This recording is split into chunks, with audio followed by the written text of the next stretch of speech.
Hello and welcome to the Money Marketing Podcast. I'm Kimberly Dondo, Digital Content Manager.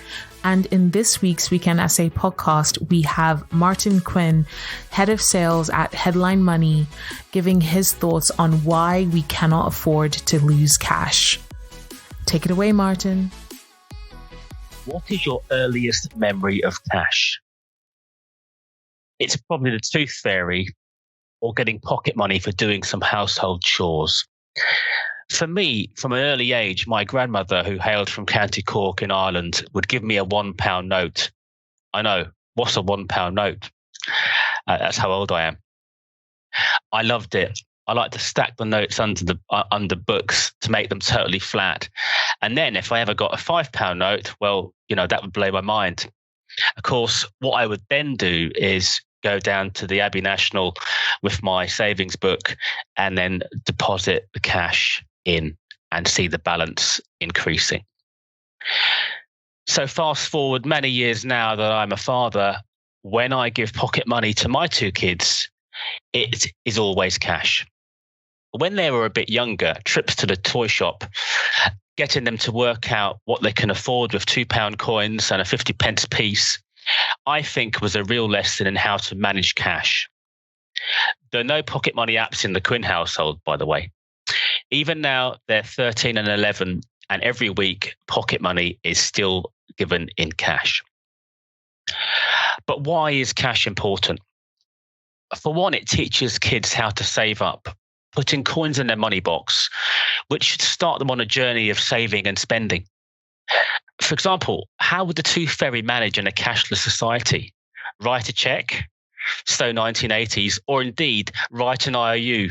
No, a shiny coin all the way. But more serious is the many vulnerable groups who are not ready or equipped for a cashless society. The elderly who might struggle with remembering PIN numbers or don't use online banking, they rely on cash. But what about the people who are financially controlled by a partner? Being able to squirrel away cash is a lifeline and the ability to spend it. But more on that in a minute. The other major concern is privacy. Do we want every transaction monitored by the banks and payment providers or indeed by the government? Cash allows for anonymity. You take £50 out of the ATM and how and where you spend it is down to you. This is freedom. However, in a recent article in The Telegraph, a government spokesman said, "We are making it easier for businesses to continue accepting cash by ensuring the vast majority will be within 3 miles of cash facilities, but also making it increasingly difficult for businesses to hide their income using improved targeting with new data sources and increased activity." So, according to this government, all businesses who take cash are tax avoiders. Yeah, seems like mixed messages to me.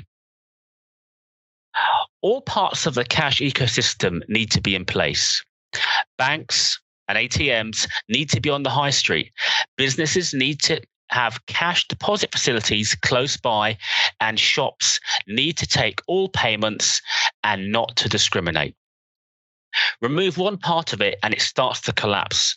As we are seeing with bank and ATM closures, it's becoming a virtuous circle. I was recently in a sports bar in London Bridge. They wouldn't take cash. So I took out my First Threat debit card, which is a MasterCard. But guess what? That particular evening, MasterCard was down.